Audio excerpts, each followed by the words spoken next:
La confiance est bâtie grâce à la cohérence, à la justice, à l'équité, grâce aux résultats. Et je veux être à la tête d'une ONU qui utilise ses ressources avec responsable.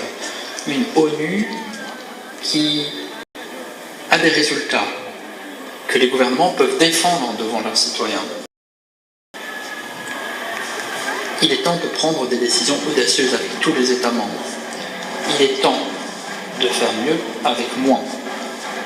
Il est temps d'utiliser le plein potentiel de l'ONU. C'est le moment d'agir. Voilà la façon dont l'ONU demeurera pertinente. C'est comme cela que l'ONU regagnera la confiance des gens. C'est à nous de faire ce choix. L'union fait la force. Si je venais être élu, je travaillerais avec tous les États membres pour redonner vie à notre objectif commun mu par l'esprit de la charte. Et ensemble, nous façonnerons un monde meilleur pour tout le monde. Je vous remercie.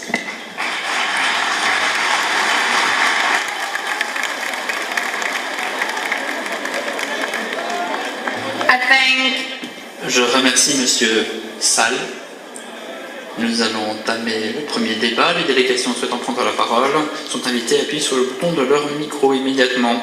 Je rappelle aux membres qu'ils sont encouragés à poser des questions courtes, droit au but. Les interventions ne devraient pas durer plus de 2 minutes pour les délégations qui s'expriment à titre national et pas plus de 3 minutes pour les délégations qui s'expriment au nom d'un groupe d'États membres.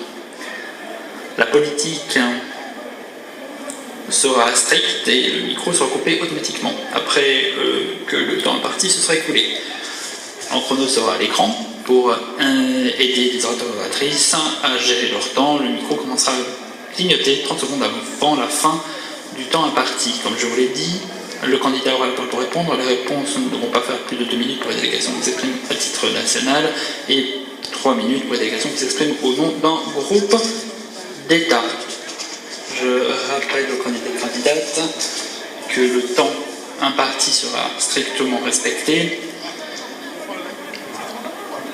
Les questions de la société civile seront mélangées aux questions des États membres. Comme je vous l'ai dit, on va se concentrer sur les capacités de direction, l'expérience et les compétences nécessaires pour être à la tête d'une organisation forte, adaptée aux exigences de demain. Premier orateur je vais donner la parole à Singapour, qui s'exprime au nom des petits États. Merci beaucoup, Madame la Présidente. J'ai l'honneur de m'exprimer au nom du groupe des petits États, un groupe interrégional composé de petits États, des États développés et en développement.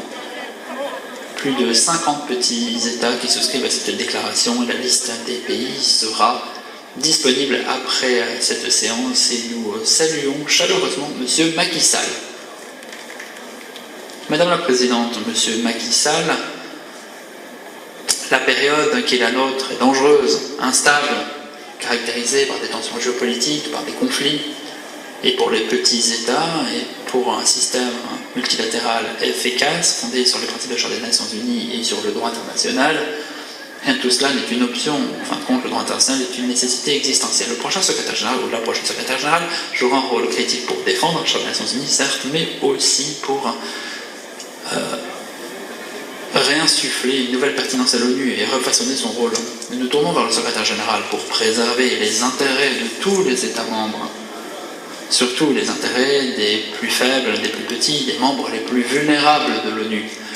Nous ne souhaitons pas un monde où la force l'emporte, où le droit international, la souveraineté et l'intégrité territoriale des petits États sont violés en toute impunité. Les membres du groupe des petits États sont prêts à travailler avec le prochain ou la prochaine secrétaire et tous les États membres pour renforcer le rôle de l'ONU et pour défendre le droit international et le multilatéralisme. Je vais poser ma question pour gagner du temps. Tout d'abord, M. Macky Sall. Quelles mesures prendrez-vous pour renforcer le rôle de l'Assemblée générale, surtout lorsque le Conseil de sécurité n'est pas en mesure de prendre des décisions et des mesures décisives? Et question, si vous êtes élu secrétaire général, comment aiderez-vous et renforcerez-vous le bureau de la présidence de l'Assemblée générale.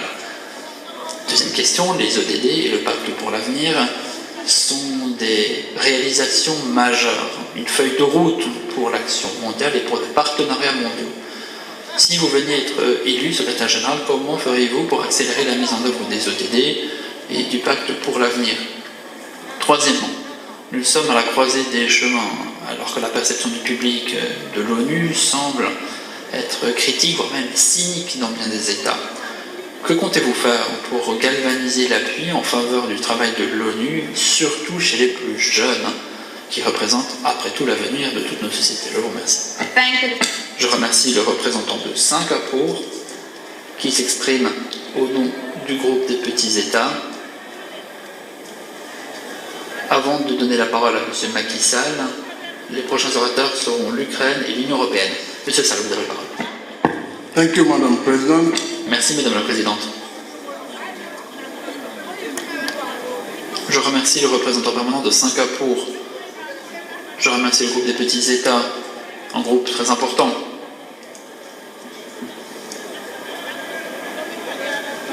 On parle de Nations Unies. C'est ma profonde conviction, quelle que soit la taille des nations. Il n'y a pas de petits, de grands États. Il peut y avoir de petits pays, de grands pays, mais selon moi, il faut absolument prendre en considération les circonstances des petits États,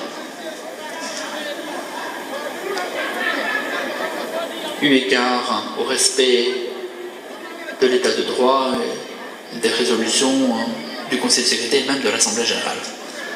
Mais simplement l'importance que j'accorde à l'ensemble des pays membres, qu'ils soient grands ou petits. La spécificité de l'ONU, c'est d'avoir ce grand rassemblement mondial où petits États comme grands États ont un peu les mêmes droits en général, même si nous savons que la charte elle a donné dès la création de l'organisation des droits particuliers membres permanents du Conseil de sécurité. Mais en tant que secrétaire général, si j'ai la confiance des États membres, je veillerai à ce que les insulaires ou les États enclavés puissent intérêt dans les politiques majeures. S'agissant du renforcement ou de l'importance à donner au rôle de l'Assemblée générale et au renforcement du bureau du président de l'Assemblée générale, je crois que tout ce que la charte prévoit devra être mobilisé pour que celle qui incarne ou celui qui incarne l'Assemblée générale puisse travailler dans les meilleures conditions. Je voudrais également dire que s'agit